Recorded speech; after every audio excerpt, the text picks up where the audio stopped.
Okay, guys, so Coach's Podcast, and we're 2 weeks into the Open. Let's start with Robert. How's the Open been going for you? I'm not going to lie, it's been a little rough. That second one, 21.2, had my back on fire right after. Which dumbbell snatches, burpee snatches, and the burpee box jump overs. First time to do it? No, second time in a month. Oh, that's right, because you guys did it in February. We did it during the week of the freeze. That's right. Yeah. And any improvement? There was improvement. I think the improvement contributed to the dumbbells not being ice cold and then not breathing in warm air. But otherwise, yeah, I improved my time by 90 seconds. But yeah, it was just a tough workout overall. So last Coach's Podcast, we just kind of talked about the Open and how you're feeling about it. Going in now, 2 weeks in, 1 week to go. Are you feeling like it's going the way you'd hoped? Honestly, I'd say it's going the way I hoped. According to the CrossFit app, I think I'm in the 81st percentile or something like that. So that's a huge improvement from the first time I did it back in 2018. Now let's clarify something. I don't know who's the smartest person in the room. When you're the 81st percentile, that means you're in the top 19%? Yes. So why wouldn't you be in the 19th percentile? Well, they do it with babies too, right? When your kids are in the 99th percentile. Oh, yeah. Gotcha. Like his guys. Gotcha. Okay. So we're like babies. Yeah. So, okay. So you're in the 81st percentile, which actually means you're in the top 19% in the world. Right. Okay. And what was your goal? Was there a percentile goal? No, I don't think so. I think it was just trying to just see how well I could do my first time competing in 2 years, or first time doing the Open in 2 years, just to see where I was at. So I think right now I'm probably hitting my expectations. Okay, so you talked about the second workout. Lower back was really sore, hard. What about the first workout with the handstand? What was that called? Parent point one? That was honestly just a ridiculous workout, to be honest. I don't know if that would ever go down as one of my favorite workouts. I honestly, Robert, I don't know if you should say anything. I think we should let Perrin talk. Will you turn the microphone over to her? Yeah. She dominated this workout. Perrin, just ease into the microphone. So 21.1, which was double unders, right? It was one. What do they call those? Walking handstands? Wall walks. 10 double unders, 3 wall walks, 30 double unders, 6, 60, 9, 90, 15, 150, 21, 210. And you got 16 of the 21 wall walks. Was that the highest score in the gym? Yes. On the first go round. Kyle, why are you not? Did you beat her? Heck no. on the first go round. TJ, of course. Oh, yeah. We'll give TJ a shout out. Well, he got into the 210 double unders. But as I told TJ, if you do it right the first time, you don't have to do it over. Okay, parent. Say it again. So let's talk about this workout. So first of all, did you have any idea what it would feel like? Nope. And get a little closer just in case. I did not. Mm-hmm. But I watched a few other people do it. Yeah? Took some advice and did my best. I mean, you can hold a handstand for how long? A while. Oh yeah, I've never actually tested max time. Few minutes for sure, but So did you think that was an advantage? I don't know if it was an advantage. I think what I saw in other people was when they got tired, their go-to body positions under fatigue were just different than mine. So my shoulders weren't as gassed on the wall walks at all. Oh, so I felt it on the that's a good double point. unders. That's a great point. So you having a better position upside down, which Just made me more applies to efficient. right side up with like thrusters and clean and jerks, and when fatigued, you just kind of maintain better technique. Whereas the rest of us almost collapsed. Lot of hips on the walls when people got Yeah. tired. So you're no longer efficient. Did you have any no reps? No. What was your placement after week one? The percentile placement? I was in the 96th percentile Wow. after week one. 96. So that's top 4% in the world, females.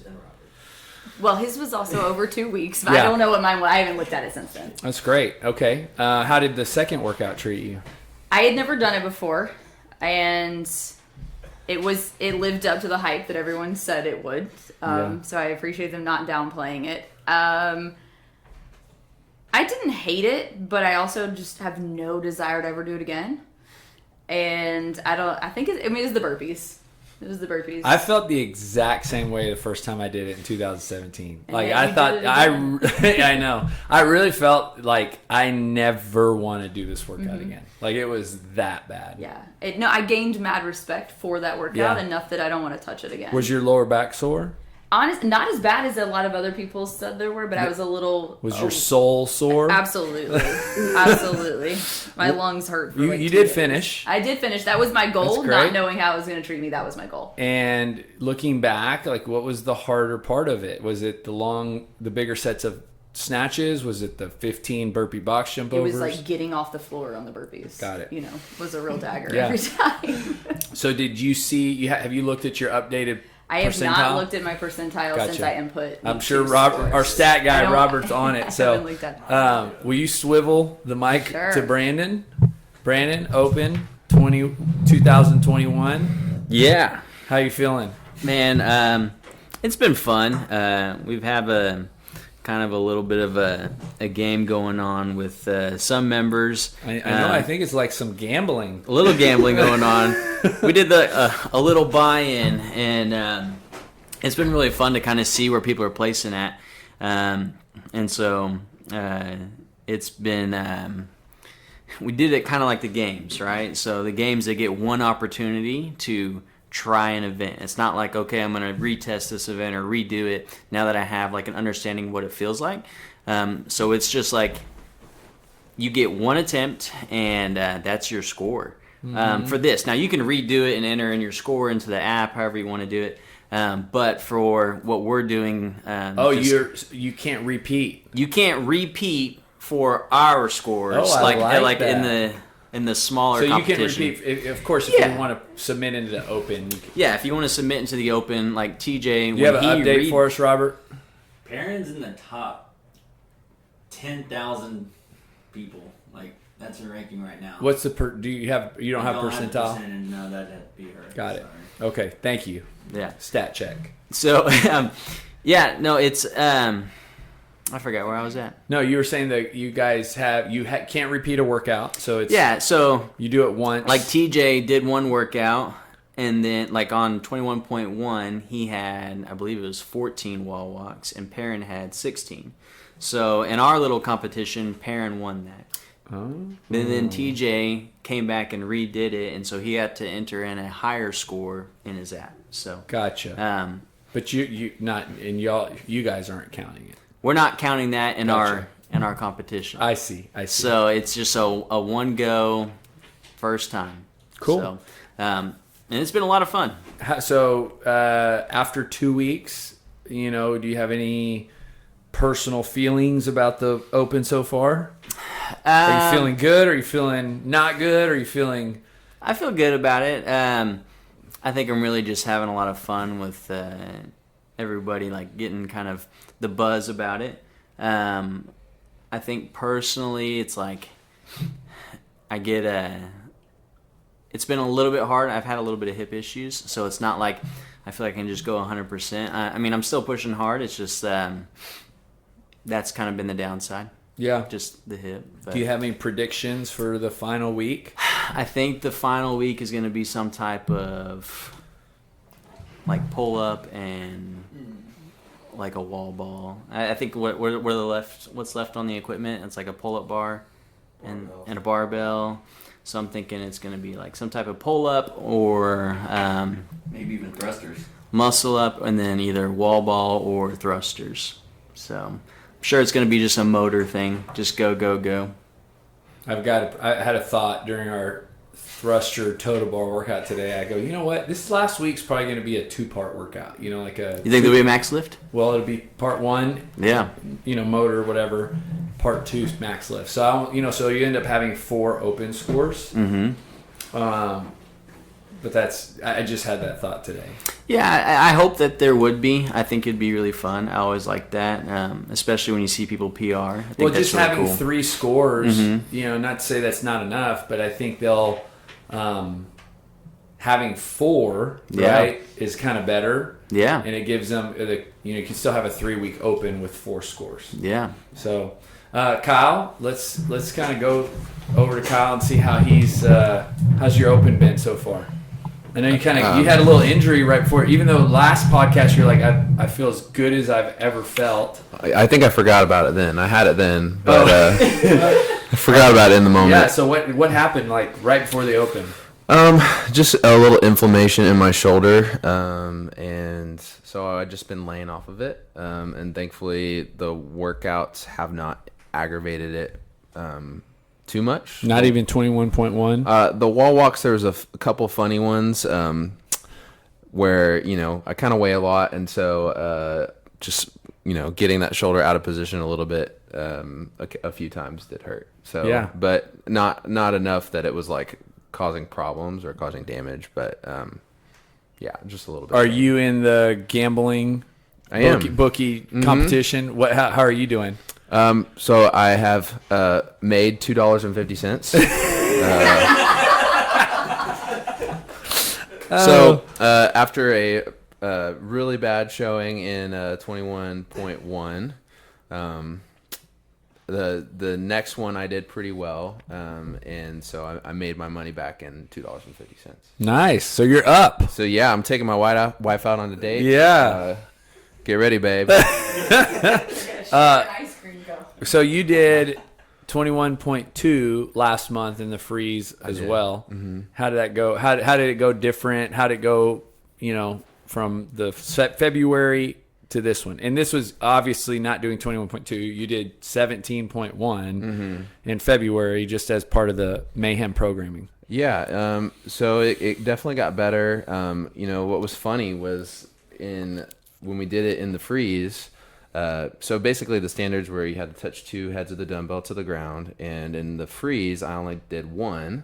I also did the dumbbell snatches unbroken during that, but my time was significantly slower than when I did it on Friday of last week, even though we were touching 2 heads, which would increase the range of motion, therefore making it harder. But I also broke up the snatches, so not sure where I improved, but it was a good improvement. So did you use a different clock? Well, my wife was judging me, and she's also known as a very hard no-repper, but she didn't no-rep me. But I think just having her there, it was really fun, honestly. Yeah. We haven't got to do something like that since before we had kids. Wow. And so we've got some fond open. So you would together. say that Hannah counting for you 2-minute improvement. Oh yeah, easy. Will she count for me on the last workout? I think it's only it's okay. I need spouse-specific. Alicia to count for me. Exactly. Okay, gotcha. But it was funny because she kept saying things the whole workout. I was like, I can't hear you. You gotta talk louder. She was so quiet. It was funny though. Do you have predictions for the last week? Man, I just hope it's some heavy barbell. Like preferably something that no one else can lift. Except for you. Yeah, except for me. I was thinking like 400-pound deadlift. But what I really think it'll probably will be chest to bar pull-ups of some, and then I feel like they have to do a thruster. They just kind of have to. But I wouldn't be surprised if it was a deadlift or something like that too. Yeah, cool. Okay, let's swivel to Bennett. So we're gonna talk a little bit today. Everybody in here does personal training or programs for clients or often programs for themselves. So I think a cool thing to kind of give insight to people listening, maybe it's your clients, maybe if it's members, or even just anybody out there who's listening because they're wanting to gain knowledge from you guys, is what your thought process is on programming, specifically for your personal training clients, because I think that's kind of where you are able to express that gift the most. So Bennett, let's start with you. You've been doing personal training now 4 years. You manage a lot of, how many private training clients do you have total between your groups and your one-on-ones? Probably around 30. Yeah, so you manage a lot of people's workouts. So let's just start with kind of a landscape. Like, what is going on in that brain of yours when it comes to programming for private training clients or these small groups? Well, I feel like number one thing, they need to have fun. So, like, regardless of what I think they need to be doing, I still want them to have fun. So it's like, for me, I've been personal training for a long time, and I've been working out for a long time. So I can do the really boring stuff, and because I know I need to do it. But for someone who, pays some good money to be here, like, I mean, yeah, they need to do that too, but I also need to write a workout to where they're enjoying it. And I can, so for a lot of the workouts that I give my clients, like, I probably would not make it that crazy and fun and, all this different cool stuff.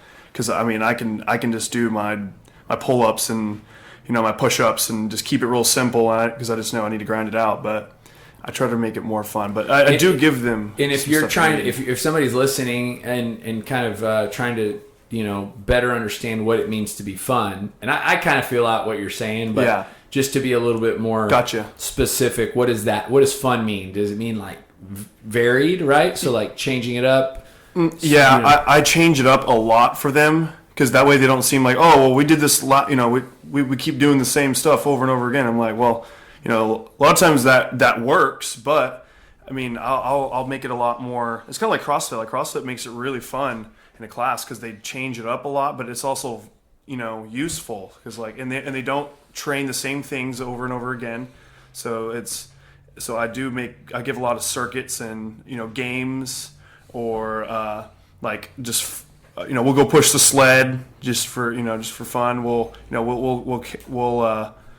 do word games or something, or just think of cool things that keeps them engaged and also keeps their mind off of that they're working hard. Because sometimes if you make a workout really fun and you're not thinking about the reps you're doing and all the and all the crazy stuff that we have going on, you get done and you're like, oh, that was it, that was really fun, and then it turns out that they worked really, really hard.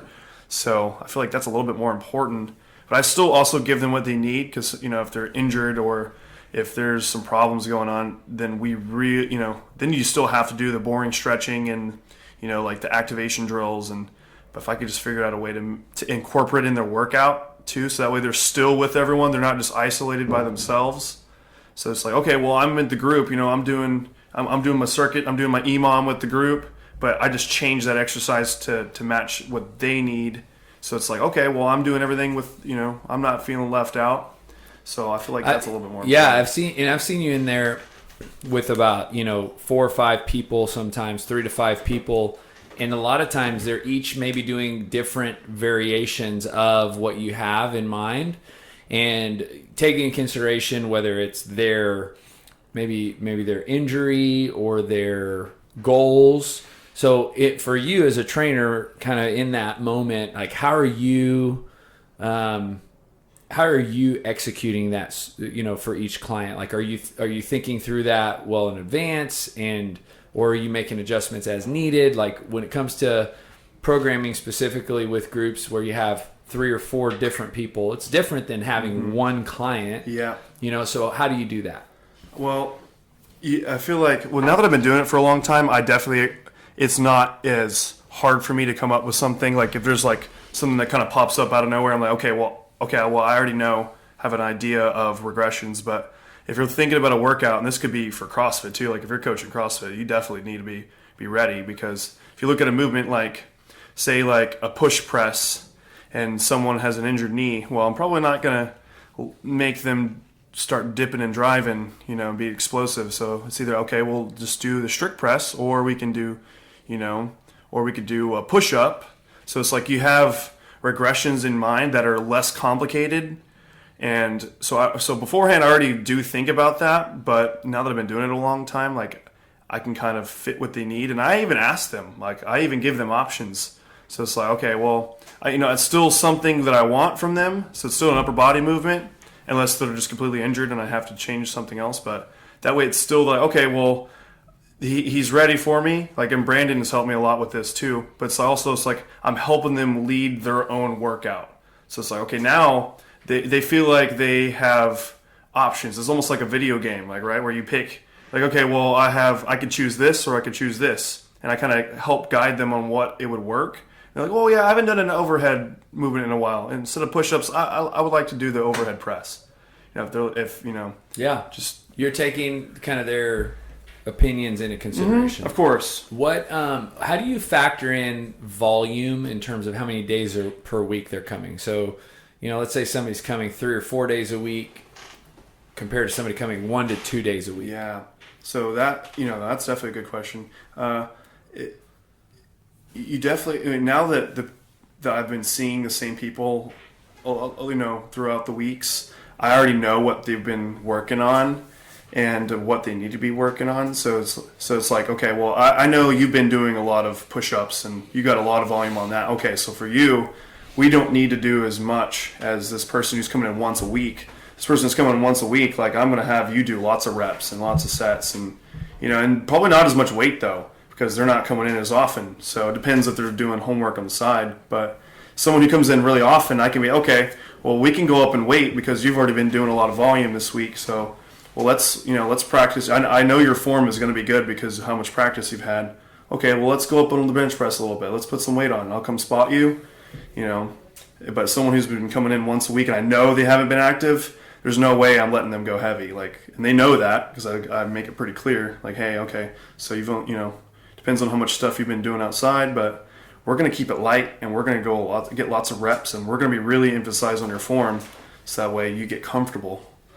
Because your body will respond to that. Like, if you're not used to it, like, you don't need to go heavy at all. That's the misconception, is no one needs to really go heavy. It's relative, but you can get lots of repetitions with light to moderate weight and your body will respond really nice without getting injured. So cool. I don't know if that. Yeah, no, it definitely does. Let's transition to Brandon. Brandon, I mean, you've been doing personal training now a long time. Let's just start with kind of some foundations in your brain, like Bennett said, fun is kind of an important part to it. So I think, just piggybacking on Bennett on that one, having fun is the most important thing. I think when I first started training, I had this idea that, like, the session needed to be perfect. It needed to be written out exactly how I wanted it to be done, and that the client has to perform these movements, a certain amount of reps, exact time frame, and it was very specific. And what I quickly found is that, like, a lot of times people are going to come in and they're going to have, like, either a bad day or they're going to be not ready for the workout, or it may not even be enough. And so I kind of like to think of it as like I'm like a quarterback coming up to the line and I see the defense, and that's basically my client. Not that we're working against each other, but I see what they kind of show me, fill them out and say, okay, well, they're not ready for this play, so I need to, like, call an audible. Does that make sense? Yeah. And so I can kind of change the workout based off of the energy that they're giving me. But I still have the same goal of getting to the end zone, right? I know where we're going. I know where I want to take them. But based off of the energy they give me, I can change the workout out. So what that made me decide to start doing was, instead of having a perfect workout written out, it was going to be like, okay, I have a few movements that I want to do, that I know that I want to do, and instead of it being a linear program, it's going to be more of like an undulated programming. So I can maybe do something that's going to be more volume today, or maybe less volume, based off of their energy. Does that make sense? Dude, I'm walking with you. Yeah. I understand everything you're saying as a trainer to trainer, and what we can do just to kind of keep people who are listening up to speed what you're saying is, and I'll kind of retell what you're saying maybe in different words in hopes. So basically, when you're saying energy, it's like somebody walks in and it's Monday and they're really tired. Right. Maybe they just didn't have, their weekend was exhausting, right? It sounds crazy, right? But people have exhausting weekends, or maybe they overdid it. And they walk in and, you're, as a personal trainer, you're asking them how they're feeling as soon as they come in. Maybe you're doing a light bike or warm up or stretch. And you could have thought we were going to do maybe heavy bench press, right? Because you've been linearly maybe thinking progression on bench, but because they're not, heavy bench is the worst thing, or squat or deadlift. So you're thinking now we got to call an audible and make an adjustment. Yeah. And they're here because they obviously want to work out. So I got to make a change to what I thought initially. And it doesn't mean that the bench press is scratched completely, but it might just happen at a later workout, later time, or even later in the workout as opposed to in the beginning, or you're just reading your client, not just in the first 5-10 minutes, but all throughout the session. Yeah, and that just is something that takes experience. Knowing somebody really well. And that's why it's important to have those relationships with people. And then when you said the other word that you said it's not a linear program, it's a undulated program. Okay, can you define that? So basically, like, I would almost call it similar to like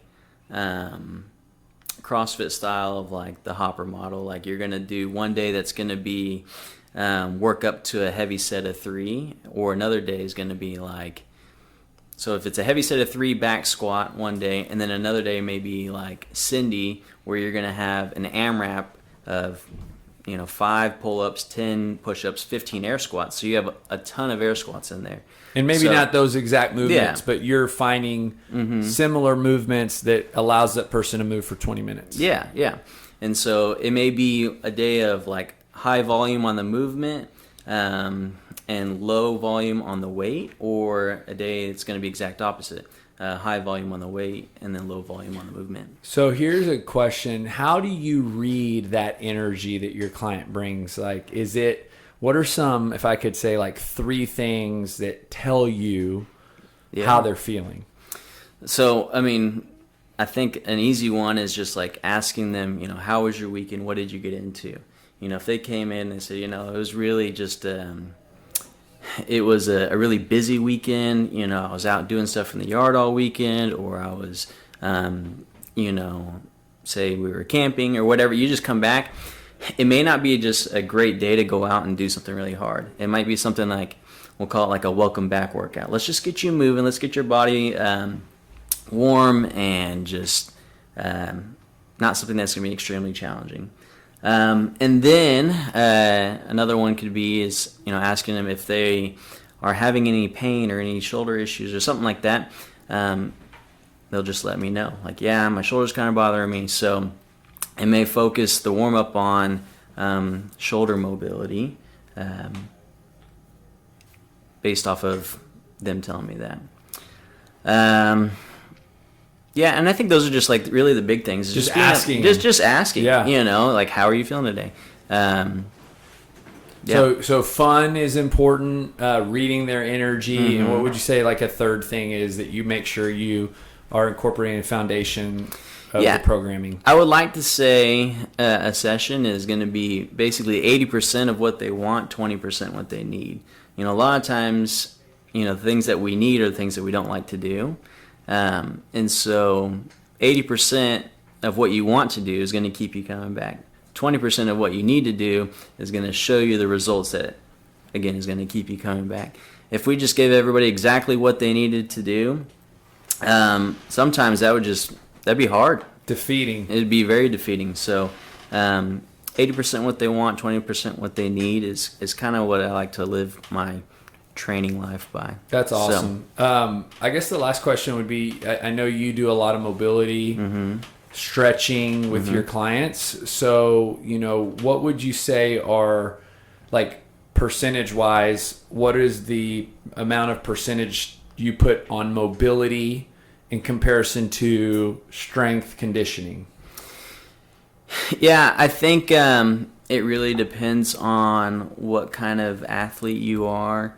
Where you're at in your fitness journey. If you're somebody who's newer to the gym or newer to working out, mobility is going to play a bigger role in your fitness, because if you can't create positions and you can't say you can't reach overhead or you can't squat to full depth, you're not really going to get the full benefit of those movements unless you can create those positions. So in the beginning, it's probably going to be 45-50% of your session is going to be focused just on position and mobility. And then as time goes on, we may do a little bit less in mobility in the actual workout, and I might give you homework to do on the weekends or after the workout or before your workout. Like, say the next time you come in, I want you to focus on a butcher stretch for your shoulders or a couch stretch for your hip flexors, something that you can work on, and that way we can spend more of our time in our session on actual movements. I love that because it just shows that you're looking at this long term. Mm-hmm. Like, it's not a short term. Right. This is like, I mean, if we can get you early on in positions long term, then we can shift that 45-50% to maybe 20-25%. Yeah, absolutely. Cool. So. Kyle, let's transition to you, man. So, you've been doing personal training a while.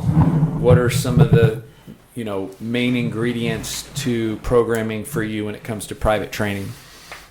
I would say the thing that I care most about is my client's overall well-being, and so that includes, kind of what Brandon was talking about.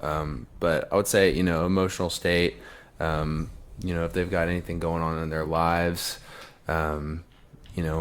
maybe something happened with their kids, and they just need to talk things through. I would say that's probably the session where I feel like I bring the most value. Yeah. If that makes sense, is just when we get to connect, and that's what I really enjoy doing. But as far as programming goes, and just to kind of help people listening understand, so that's more of like a verbal approach, right? I mean, there's no physical, like, that's No. obviously you guys are working out, but Yes. you're using words, questions, connecting in that sense to manage that. Yeah, because when you know someone, you know how to push them, you know when to not push them. You know them. It's like, for example, if you've been in any of my CrossFit classes, you might know what I'm talking about. I probably related to you at some point, but I also typically will tell you to either go harder, to put on more weight, or to rein it back. But it's because I've watched you and I've know your limitations. I've asked you questions about your life, about previous injuries or current injuries, but that's kind of my first. So that's more go-to. relationship. Yes. Got it. Yeah. As far as the programming goes, I would say it completely depends on someone's goals. So I've got people that do more traditional strength training. I've got people that I mix and match with some bodybuilding techniques, because that's what my background is in. I've got a couple clients that I do more CrossFit methodology with, which would be more if we're just like a Metcon or something like that, just a conditioning piece. I like to do things that are going to hurt, as far as, and I don't mean like pain, I mean like is going to burn really bad.